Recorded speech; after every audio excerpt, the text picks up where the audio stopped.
All right, guys, in today's video, we're in the rear suspension area, and we're going to be working on replacing the rear Jounce bumper here. So if you kind of zoom in here, you can see that this particular one on this 2013 Avalanche is pretty badly decayed and kind of disintegrating. And so what we're going to do is we're going to pull this out. I'll show you the one on the passenger side. It's not much better. I've seen them worse than this. But this one, it definitely needs to be replaced. So how do you replace this? Well, on the 1500 type trucks, this is a friction fit part. And so we just have to work it out of this mount here. There's no fasteners. It just comes out just like that. So we'll pull this out, and I'll show you the one on the passenger side. Wait, go. All right, this is the one on the passenger side. Same deal. Just if I can get it without blocking your view, just going to give it a pull from one side and just kind of cock it out of the little bracket that it sits in. And I'll show you what these look like. All right, so like I said, they're just snap in, and you can see what has happened is as they get old and deteriorate, right, they just start to break apart. So they're not doing their job. What's supposed to happen, is they're supposed to protect. If you have a pothole or something, what would have happened is if any time we actually hit something, this would have just fallen apart like you see here. A lot of times I see the truck that's already happened, and we've already lost like the lower part of this. So this time we're getting it kind of early. All right, so what do you replace this with? So again, the 1500 type trucks, it's this kind of push-on type. It's a 1520 0990 would be the GM part number. 1520 0990, and it's the same for both sides, so we've got two of them. And as soon as we can just get these wire things off, we'll reinstall them. I'll show you one of those. I'm not going to show both because it's too simple. If you have a 2500 truck, the Jounce bumper design is a little different, and it's held on with a nut, and there's a stud that's mounted on the top of it, but it's in the same general position I just showed. And if you do have the 2500 type, the torque value on that nut is 24 foot-pounds. So let me get the other label off and we'll reinstall these. All right, guys, we're going to clean this up a little bit inside this retaining ring.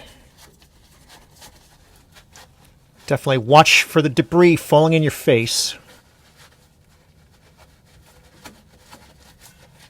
But all it is residue from what we saw on the old Jounce bumper.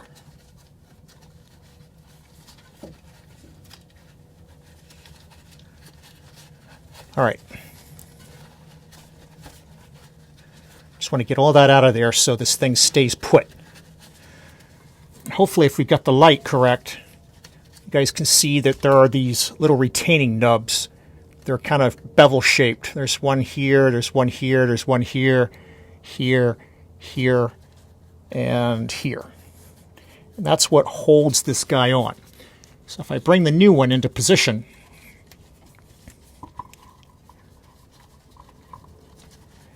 so this little ridge here is going to be retained by those nubs.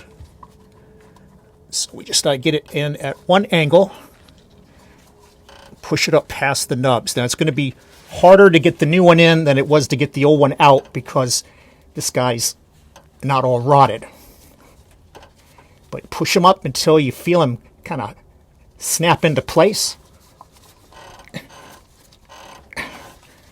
And then if it's fully recessed like you see here, it's in. Just going to kind of give it a test to make sure that it's secure, and then we'll go on and do the passenger side the same way.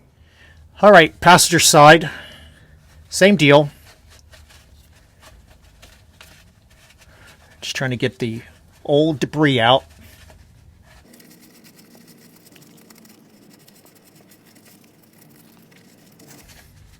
Then bring the replacement Jounce bumper into position, just like we did on the other side. We'll kind of work it into those nubs on the outside of the frame, and then we'll pull it into the nubs on the inside of the frame.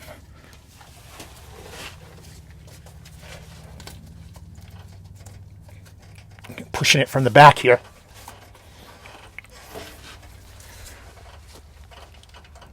There we go. And that one's in too.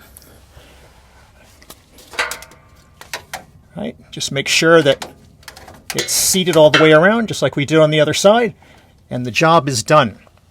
I hope this helps you out. It's a fairly easy DIY type of job if you have this problem. I'll put the links to the part numbers from GM in the description below.